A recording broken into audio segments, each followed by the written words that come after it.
Welcome to It's Upgrade Season, the only place to get raw and unfiltered advice on how to get your shit together 1 week at a time. I'm your host, Alexandria, and join me every Monday for The Upgrade and every Friday for The Wind Down, where I'm going to be answering your dilemmas. Small shifts, huge upgrades. Let's fucking do this. So, welcome to The Wind Down. Ooh, happy to be here. Today it's a cacao down. Well, a hot chocolate down. In between. It's in between. We've got 70% cacao, raw milk. Yeah. Talk me through your choice. I want to know what was taking you to the chocolate. Well, I think the options were cacao, champagne, or water. I gave those as examples, but yeah, I did give those as options. And I think that I didn't feel ready for champagne. And honestly, I love cacao. I have it every morning. So I think that there are a few times that I will always say yes to cacao. Okay, so you have cacao every morning. Yeah.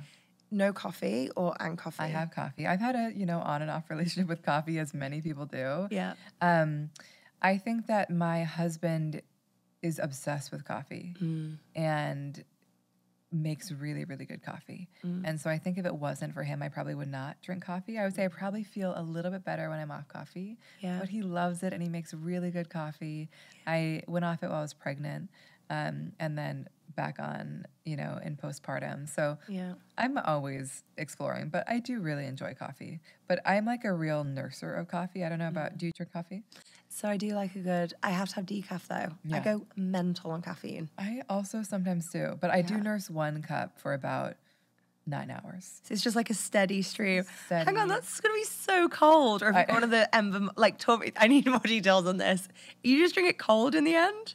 I do, but also I don't finish my coffee often. My husband always jokes we'll go get a latte. And then he'll pick it up 5 hours later and he's like, you had a sixth of it. And I was like, it was really good.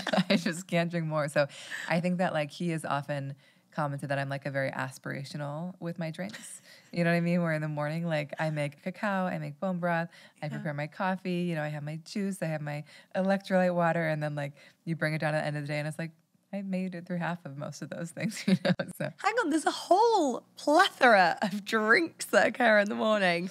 Yeah. So bone broth? Bone broth. Beef, chicken? It's usually chicken. Okay. Flavored, not flavored? Flavored. Okay, what flavor? I don't know. A woman who we love makes it for us, so it's really, really good. So nice. I know, it's really amazing. This is no kettle and fire. This is I've been on the kettle and fire. I've gone on that journey, though. Okay. So I know that one well. Okay. But yeah, it's really, and also one thing, we moved, I used to not eat any meat. I was gluten-free, dairy-free. And then I moved to the woods, and all of a sudden, all this amazing food was near us. We were near all the farms. Yeah. We were near all the dairy. We were near all the meat. So I don't eat much of the things, but when it's all so good quality near us, I've actually really enjoyed reintegrating all those things into my diet. How do you feel for reintegrate? What was I want to hear first, why was there a shift away from them, and what's it felt like reintegrating them? Well, I never really had much meat. I grew up in a household where we had fish and chicken, and then I think I stopped eating everything for a while and was vegetarian for a while, mostly for political reasons and how I just didn't feel farmland was used in all the best ways and most sustainable ways. But then I think I introduced fish back. And I just didn't, I felt like gluten and dairy were bad. I was just those are not good for me. I'm not going to have them. And I just don't think that's true anymore. I think that a lot of us are really intolerant to them. And sometimes eating things will make you feel a certain way, which is really important to pay attention to. But when I integrated those things back, I learned that I wasn't intolerant of them. It could be a choice not to eat them, but my body handled them really just fine, especially when they were really good quality. So I think why I integrated them back, and part of it kind of coincided with pregnancy and just being I'm going to eat whatever I freaking want. Yeah. But I think that I actually feel the best now having no restrictions than I used to. I think that it was I had so many restrictions, and even gathering for family gatherings was I won't eat this and I won't eat this. And it's really nice just enjoying what's there. I totally feel you on this because I've been the same, and I did the anti-candida, and I had no sugar and no carbs and no fruit, and I've done all these things before. I was vegan for a while. I was gluten-free for 2 years, And I definitely think there is I had exactly the same thing. I Yeah. convinced myself dairy was the devil. Totally. I'm fine with Me dairy. too. I actually really love it. Yeah, I love it. I don't react to Yeah. it. My coffee tastes best with dairy.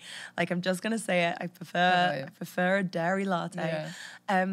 But I had all these stories and then I was like, oh no, my body's fine. Yeah. And actually the freedom that comes with just enjoying going out for dinner or going back to my parents or going to a friend's and not stressing, thinking like, I know. oh, I need to give them this requirement and this requirement. And then what if they make this and I can't eat this? Like, I feel like that stress isn't good for our body. I know. And like, and also like, you know, I have so many friends that still have a lot of restrictions, and also sometimes our bodies just don't process things, and like, it's so reasonable, but I have personally really enjoyed that as well. You know, and like even my mom made Christmas cookies this year. I was like, I haven't eaten these in like a decade. I'm like, I love Christmas cookies, you know? So I think it's been really nice to just be a little bit more intuitive. I'm curious about your relationship with alcohol. Do you drink? Yeah, I do drink. Okay. Yeah. What is that? I feel like that's a controversial thing to say. I know. That's why I want to talk about it. Do you drink? Well, I stopped drinking in 2016, and I didn't drink anything until the last year. It was so funny, when we had a baby, and my friend was like, of course, your parents now. I was like, I don't know. But I do not drink regularly, but I think that like I've always loved wine. And like I think I stopped drinking in 2016 because I was just like, it's not elevating my life. I don't really see the point. Yeah. And I see that, but like, I don't know, I really like enjoyed having some glasses of wine this year. And so it's been fun. Again, I had so many opinions around like, I don't drink, my partner didn't drink. Yeah. And it's been fun playing with it this year. Yeah. I can never drink really more than maybe like 2/3 of a glass. That's probably like the tops I can do, but I really love it. It's like your coffee. There's just I know, aspirational. An aspirational drinker, even with wine. I know. I love this. Yeah. So I drank a lot when I was younger. Yeah. And I was an insurance broker in a previous life. Yeah. And my job was basically to go out to lunch and drink. Yeah. And go out in the evening and drink. So there was a lot. And even before that, to be honest, at uni, I was like big into partying. I was out 5 nights a week. Yeah. Couldn't stand my own company, which I think is hilarious now because what I will do to be in a room by myself. I know, it's so true. Such a good sign. Look at me in a room by myself. Yeah. I'm great. So there was a lot of drinking. Yeah. And I definitely went through a period where I realized, I wouldn't say I had a problem with the drinking. I think it was more just one of the symptoms of I was so far out of alignment, and it was the easiest thing to mask that and I used to kind of joke that I was in this cycle of life where Monday I'd remember I hated my job. Yeah. By Tuesday I was like, I really need to do something about this. Yeah. But by Wednesday I was out. And then that was just the rest of the week gone. Yeah. And then it was only by the time Monday came around again, I was like, hang on a minute, I'm back here. Like, I hate my job. Why am I here? Yeah. So I think it kept me stuck in that cycle for a long time. Yeah. So then I went to the other end of the spectrum and I didn't drink, not for that long, but probably for like 6 months, totally off. And at the end of that 6 months, I was like, I'd gone through a whole healing journey as well. It was when I was doing all the anti-candida protocol and was very, very strict. Yeah. And I also had a massive belief. I was diving deep into my spiritual practices then. And I thought, it's not spiritual to drink. Yeah. Like if I want to be pure, clear channel, like all the rest of it, I can't touch alcohol. But the conclusion I came to at the end is, I love wine. Like, I love a glass of wine. I love the gentle fizz of a glass of champagne when I'm celebrating something and it's beautifully cold in a thin glass. And I don't drink in the same way that I used to. I never will again. It's not different. As often. It's different. I love wine and it's such a pleasure for me. And you know, I'd love to go for a meal, for example, and they do the wine pairing and they come and tell you the story of the wine and I get so into that. Me too. So, yeah. Me too. I love that. Yeah. I so hear that because I think that like, and again, everyone's going to have a different approach that's going to work for them. But I think I definitely feel like I've noticed a pattern in my life of being so rigid about so many things and becoming so much more flexible. And it just felt really good. Do you think that's an age thing or do you think it's certain things that happen in your life or external factors? It probably is an age thing. I mean, I think it's both. I think that like, I think my life changed. You know, I moved and like I moved out of the city and I don't know, but I think that I think we get wiser as we get older, you know? And I think that I just held onto these things very tightly. Yeah. And I think also I have a partner that can be challenging in that way, where it's like he doesn't really just be like, oh, cool, you don't. He's like, but why? And then I'm just like, why? Great question. You know, like, I don't know. So I think that he has kind of brought those things to my awareness of like, I don't know if I really have a reason why anymore. Yeah. I find it so interesting. I kind of look back and laugh as well because the amount of times I went back to my poor parents' house and was telling them why they should never eat meat and how terrible it was that they were eating meat.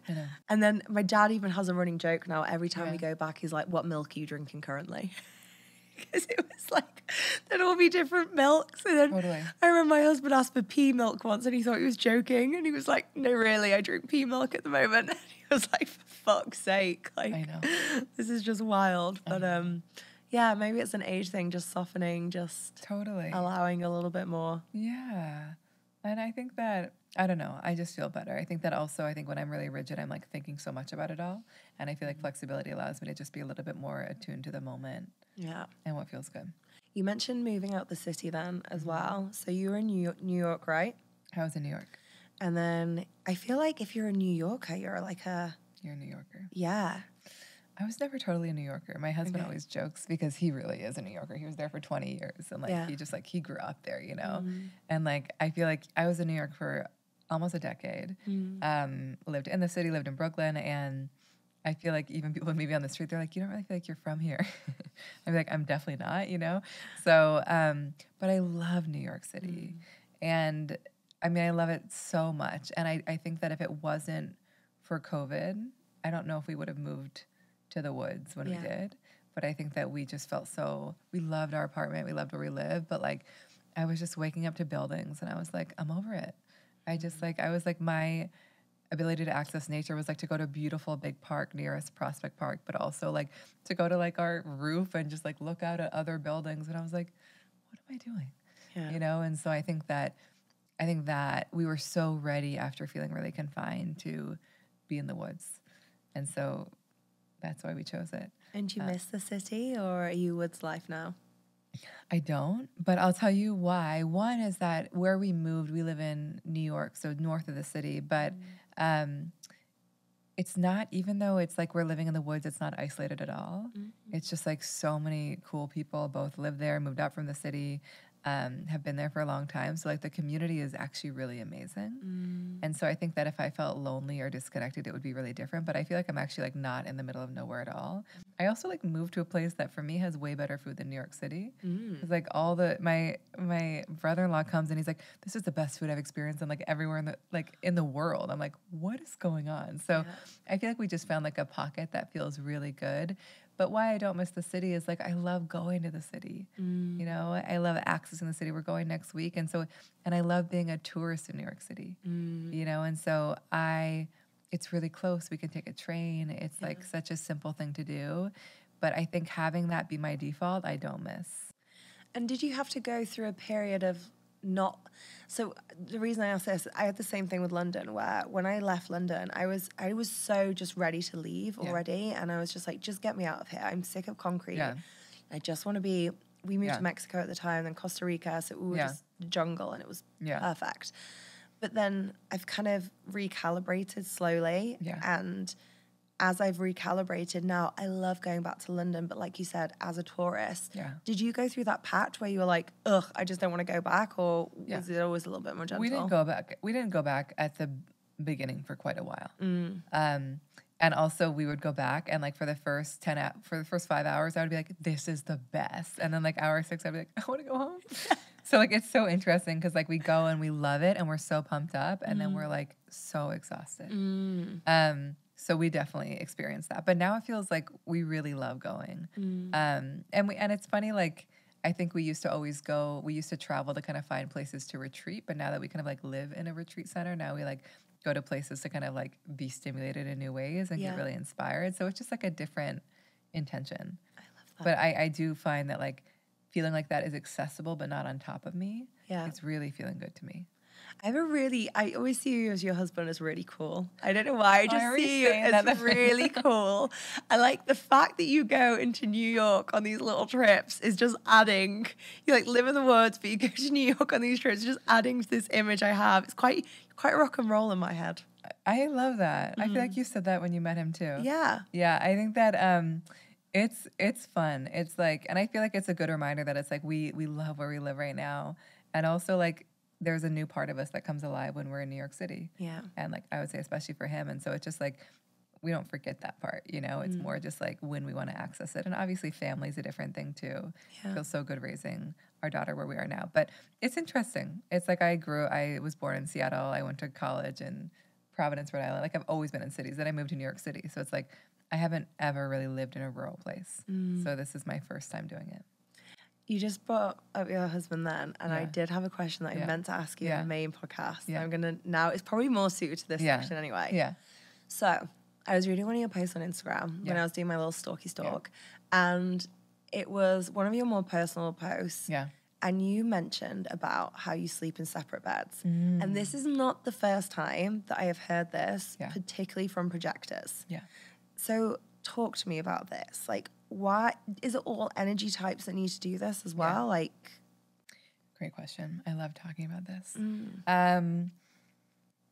So it's recommended especially for projectors, but also for every energy type. And the idea is that when we sleep next to other people, we inevitably take their energy in. And there's something about sleeping in our own energy and waking up in our own energy that like can just let us like wake up as ourselves. And so I think what I always like to like plant the seed for people is that like just see how you feel when you sleep in your own space. And it's not always feasible, you know. Obviously having 2 bedrooms is not always financially feasible. Like it might be a couch or it might be whatever it is. But I just find that like when I suggest this idea to people, there's like this longing in their eyes where it's so clear that like there's so much stigma around it, but if they had a choice, they would choose it. And I remember having a client who was like, I actually believe that like our marriage would have lasted had we had our own spaces. wow. And I will say that even though human design, you know, really talks about the value of separate sleeping spaces, my husband has wanted this since he was 5 years old. Yeah. So this was like not me being like, we must do it. Like I think he has always seen the value of being really autonomous and like having our spaces. And I will say that my favorite part is like, I love sleeping next to my husband. It's like one of my favorite things of all time. We literally have the same bed and the same mattress and the same bedding. Like we just like have crafted a vibe that's really appealing for both, but we just choose when to do it. Yeah. It's not the default. And that feels really good to be like, oh my God, we're sleeping together tonight. It's so exciting. And I just love that. I wonder if that makes more like polarity as well. Totally. Like a little bit more like, ooh. Totally. Like, hey. Yeah. It's amazing. I like really couldn't recommend it enough. It's not for everybody. Again, I'm never going to pitch anything as for everybody, but I think it's like nice to just see as like not a thing that signifies like a relationship not working. It's like a thing to actually make your relationship work better. I think that can go on the out list. You know how we've got these in out lists? Totally. I think going out can be like assuming that because people do certain things. Totally. That's a reflection, because I can totally see. And I think it also depends what kind of sleeper you are. Like, oh my God, like I have been around snorers and I genuinely wonder, how do you sleep next to that? Yeah. Like that would wake me up constantly and I just wouldn't be able to sleep. And then, Totally. but I find it really interesting, that idea that you said about like wake up. I'm going to experiment with Just this. see how you feel. Like I would encourage people, if they feel drawn, just experiment. Like, and I have so many clients that are like, oh, I love my partner goes out of town, or I have this moment. And so like, it's just, as with all things, see how you feel. Yeah. I'm a stage 5 clinger. So I'm initially like, oh my God, but then this is why I want to try it. Yeah. And also I'm scared of the dark. Of the dark. Yeah. I'm so scared of the dark. Does it help to have him near you to be like, we're in this together? I feel safe. You need your like nightlight or your little stars on the ceiling. I literally do. I'm such a child. Yeah. No, I mean, totally reasonable. And again, not for everybody. Yeah. But also I think one thing to be aware of is like, I feel like there can be a feeling like, oh my God, we're not going to like cuddle or be connected. But like my experience is like when my partner and I are sleeping separately, it's like when we're literally sleeping. You know, it's like we unwind together, we read together, we always wake up. You know, it's like we always have our moments. Yeah. But it's pretty cool. I like this. And it's true, actually. Like, I think as I've got older, weirdly. Yeah. Like I used to sleep a lot more, like really like cuddled up. And now I do actually, when I'm like, now it's time to sleep, I roll away from him. Totally. So I'm actually sleeping separately, just in the same bed anyway. Totally. And like, I don't know about you when you were pregnant, but like when I was pregnant, as many pregnant women can struggle with, it's like, I could not get in a comfortable position. And so like, I would wake up my partner all the time because I'd be like, every 20 minutes switching sides and like trying to like, so in a moment like that, like really good for him to have his own space. Yeah. If you ever get pregnant again, I have a pillow that I will send you. Oh my God, please. I tried so many pillows. The one with the hand, the armhole down the bottom. I don't know if I have that one. Okay, this is a 2-part pillow. Okay. So there's a wedge underneath that keeps you on a slight incline. And then there's a gap underneath so you can get your arm through, but you don't get a dead arm because it's like a hole for it. Yeah. And then there's like the pregnancy pillow that goes around you that you kind of wrap around and goes between your legs. Honestly, I couldn't get rid of it for ages. I still sleep with all the pillows that I did during pregnancy. I'm so happy to hear this. I like think I'm like, I used to sleep with one pillow. Now I sleep with 3 or 4. Like I just never went back. It's so comfortable. Yeah. It's so like cocooning and gorgeous and But I actually had this thing in pregnancy. Well, I had HG, so I was super nauseous. Yeah. I couldn't go near Jake at all. Like full stop. He had this smell to me that like, and God bless this man because he does not smell. Like Jake actually smells really good. So like, oh my God. but he had this scent. Yeah. And it must have been some like pheromone or something. Oh my God. Couldn't go near him. Could not go near him. And like the poor man couldn't even breathe.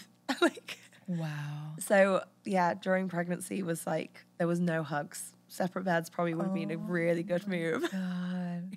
It's so funny what our bodies go through. I'm like remembering all my cravings at the beginning. I was like, that was just a crazy time. What were you craving at the start? Weirdest things. Like, I mean, I remember my partner being like, are you just like craving things that you generally like? I'm like, the things I'm craving, like I had a moment where all I wanted to eat was pepperoni pizza.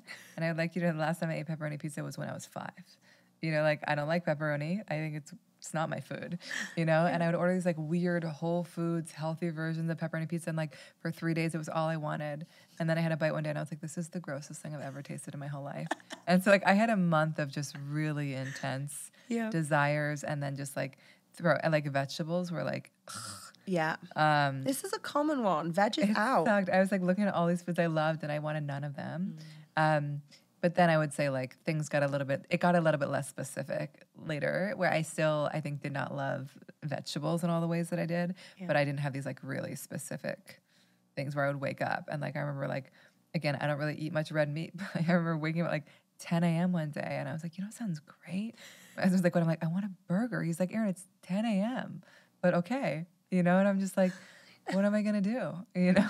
Don't you feel like when you're pregnant with a child, you kind of revert into a child in some ways? Like my food habits, I mean, again, it was different because I was so sick. Yeah. But I mean, there was one, this is actually quite funny, but all the foods I did end up wanting were things that as a kid I would have wanted. Oh, I feel that. Not even things I necessarily ate as a kid because my mum was pretty healthy with me, but the things I would have wanted to eat as a kid. So like prawn cocktail crisp, this weird English flavor of crisp. I really wanted prawn cocktail crisp, and I loved them until I hated them. Totally. And then it was like, I never want to see prawn cocktail crisp. I don't think I've eaten one since. I haven't either. No, I haven't touched pepperoni pizza since. I don't know if I ever will again, but like, it just, that's so funny you say that. My dad used to make me like cheese toast, which was like the extent of his cooking, but I remember having one moment in pregnancy where I was like, all I want are his cheese toasts. How do I replicate his cheese toast? And I was like, what have I become? I have to tell you this story. So I am super, super sick. I can't put food near my mouth. Yeah. I'm like, Jake's worried. He's like, you need to eat. Oh.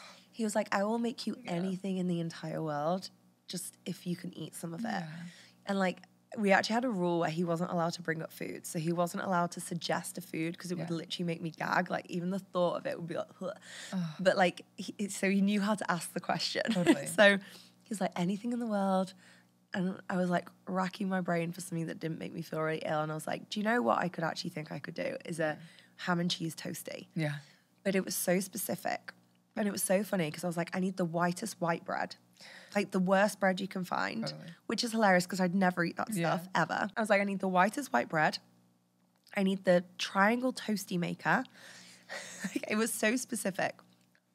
So the man goes to Target to try and find a toasty maker. Oh my God. Target has no toasty makers. The man tries to come home without a toasty maker. I'm like, I need solutions, not problems. I literally used that line. I was like, I need solutions, not problems right now. Oh my God. I lost my tiny mind. He went back to Target, managed to find this random toasty maker that someone had abandoned at like the end of an aisle. Oh my God, it was meant for you. Meant for me. Brings it back, makes the toasty. I managed to eat some of the toasty. He's like, winner. Next day, it's dinner time. I've not eaten. He's like, made you a toasty, babe. I literally take one bite. I throw up. Oh my God. I never want to see the toasty maker ever again. Get that toasty maker out the house. So yeah. It's so real though. It's so strong, and then it's so different. I remember even my acupuncturist telling me about, like, she was like, there was a moment where she's like, I just want chili. I want beef chili. And she like told her husband, and so like he made it all, you know, and they sat down and she had a bite. She's like, I hate this. And it was just like, she's like, I just wanted like the smell of it. I was just like, it is such a crazy journey reflecting back on pregnancy. Literally wild.